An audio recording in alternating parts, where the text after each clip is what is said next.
Et puis la traite négrière, au-delà de ses impacts négatifs, a contribué au brassage socio-culturel entre l'Afrique et l'Occident. Un enseignant d'histoire nous en parle dans ce journal.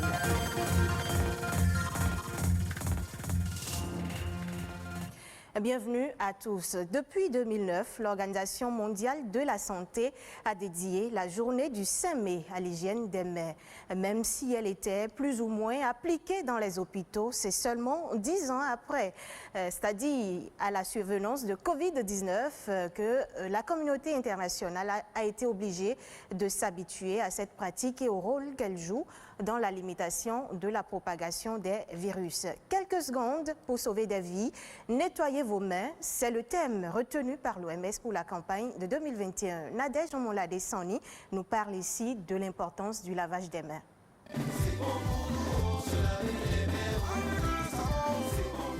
L'hygiène des mains, un geste devenu une nécessité avec la survenance de la pandémie du Covid-19. Pourtant, c'est depuis 2009 que l'Organisation mondiale de la santé a institué la campagne « Un soin propre est un soin plus sûr ». Le docteur Ignace Semouès, obstétricien hongrois, a œuvré depuis bien des années pour l'hygiène des mains. Pour lui, le lavage des mains à l'hôpital limiterait la propagation de maladies et le nombre de mères qui meurent en couche. Selon une étude réalisée par le Centre américain de contrôle et de prévention des maladies, le lavage et l'hygiène des mains est la première des précautions à prendre pour ne pas tomber malade. Une autre étude du centre a révélé que 70% des personnes enrhumées avaient sur les mains les germes infectieux à l'origine de leur rhume.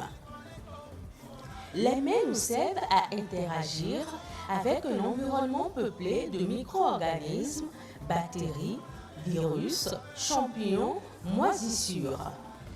Une fois contaminés par ces microbes, les mains les transportent et les disséminent.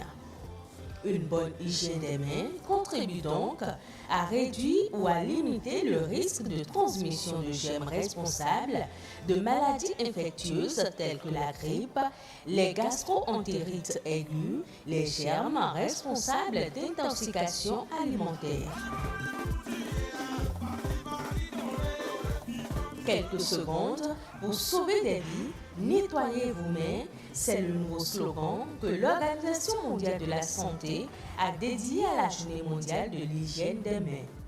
L'année 2020 a marqué un tournant pour l'hygiène des mains qui a acquis une reconnaissance mondiale dans la lutte contre la Covid-19 et plus largement dans la prévention des infections tant de la part des autorités, des professionnels de la santé que du grand public. 2021, année désignée des professionnels de santé par l'Organisation mondiale de la santé, la campagne se concentre sur l'hygiène des mains au moment du soin et incite au soutien et à l'action afin d'assurer la sécurité des soins au-delà du contexte de la pandémie du Covid-19.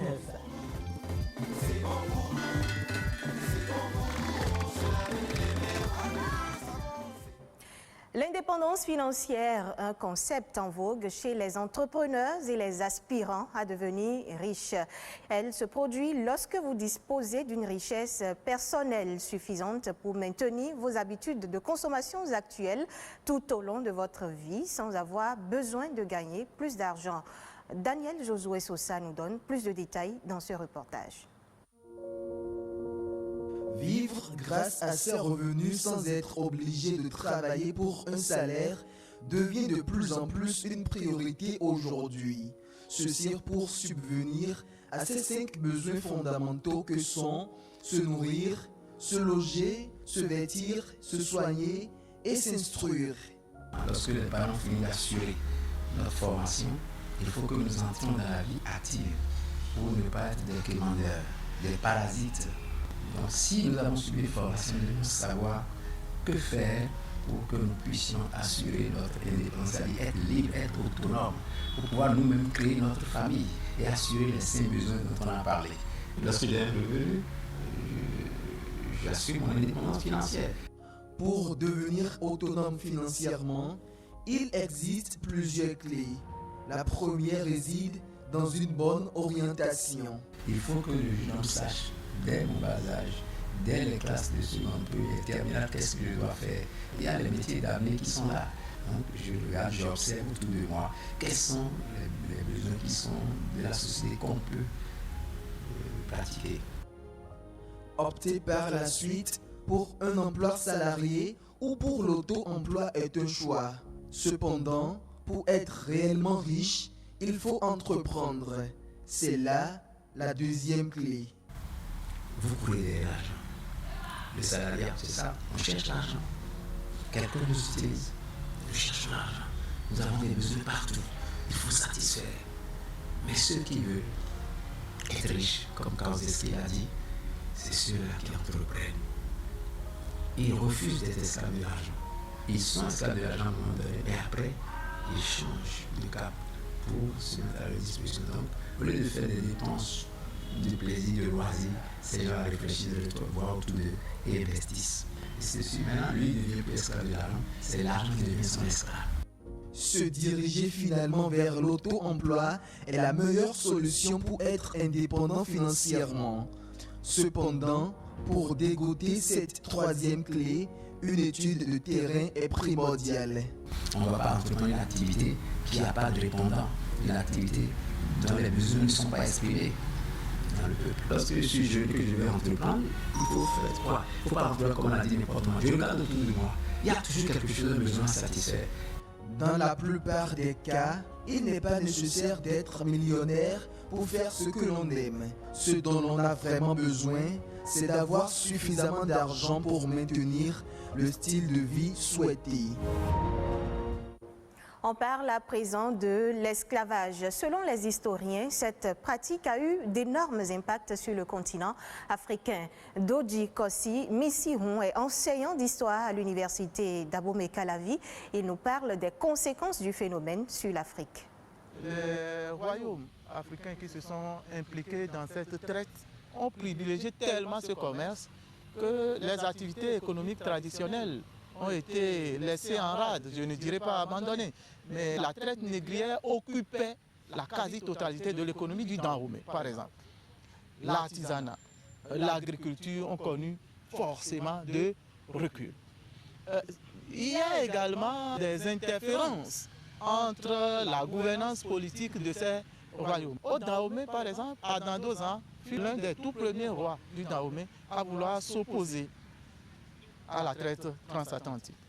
Il a trouvé en face de lui une opposition virulente au sein de la hiérarchie royale. Une des principales personnalités de la hiérarchie royale qui a pris la tête de la fronde, c'est la mère du futur roi Gezo. Alors qu'est-ce que Adandosan va faire?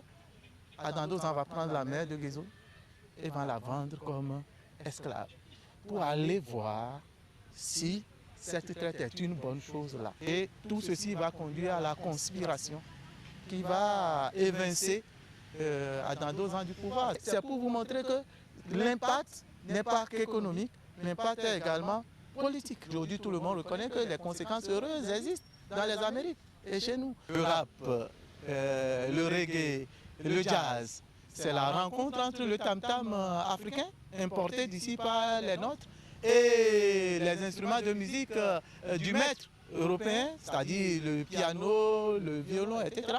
Et ce n'est qu'un aspect. Nos religions traditionnelles ici sont retrouvées au Brésil. Et donc, le transfert de savoir ne s'est pas fait seulement du maître à l'esclave, non. Il y a eu également du transfert de l'esclave au maître. En bref, en interactualité, le Gabon cumule une perte de 2785 milliards de francs CFA en 10 ans de commerce avec la France. Le pic de l'excédent français sur son partenaire africain a été atteint en 2011.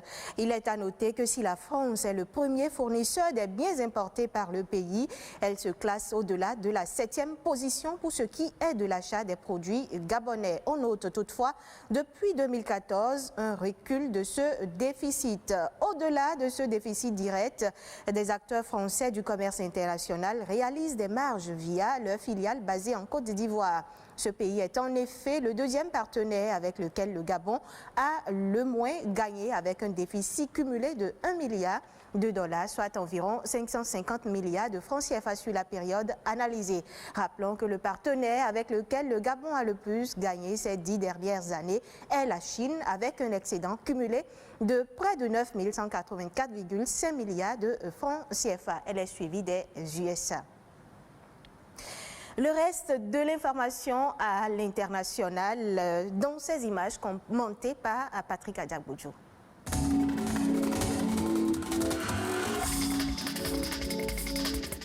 À l'occasion de la 30e journée mondiale de la liberté de la presse, Reporters sans frontières appelle à la création d'un poste de représentant spécial auprès du secrétaire général de l'Organisation des Nations Unies pour la sécurité des journalistes, alors que les menaces à leur encontre se multiplient. Ces dernières années ont été marquées par une augmentation des emprisonnements, enlèvements et violences physiques dans un contexte où se généralise une rhétorique hostile aux médias. Selon le dernier classement de la liberté de la presse de Reporters sans frontières, le journalisme est sévèrement entravé ou restreint dans pas moins de 32 pays, ou soit dans près des 3/4 des pays étudiés. La situation sanitaire en Inde est de plus en plus inquiétante, avec plus de 20 millions de cas de Covid-19 recensés à la date du 4 avril. Son système sanitaire est complètement asphyxié, conduisant certains pays de l'Europe, dont l'Australie, à interdire l'entrée sur son territoire à des milliers de ses ressortissants coincés en Inde. Le géant asiatique a recensé près de 22 000 morts, une flambée attribuée à des rassemblements religieux et politiques autorisés. De nombreux experts estiment que le bilan réel est beaucoup plus élevé. Les hôpitaux sont submergés et à court de réserves d'oxygène, de médicaments, de lits, malgré l'afflux d'aide internationale ces derniers jours. Pendant ce temps, au Brésil, deuxième pays le plus touché au monde après l'Inde, la livraison de vaccins a pris du retard. Et dans cette grande ville brésilienne, dont Porto Alegre, les injections de la seconde dose du vaccin chinois Coronavac ont été suspendues faute de doses.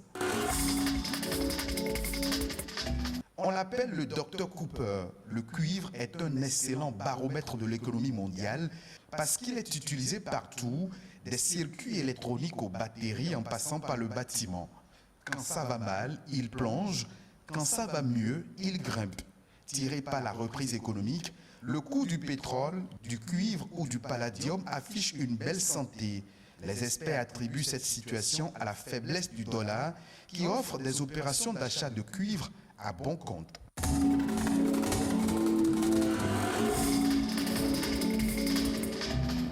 Ce sera tout, mesdames, messieurs. Retrouvez ce journal sur le site web de l'ORTB, www.ortb.bj.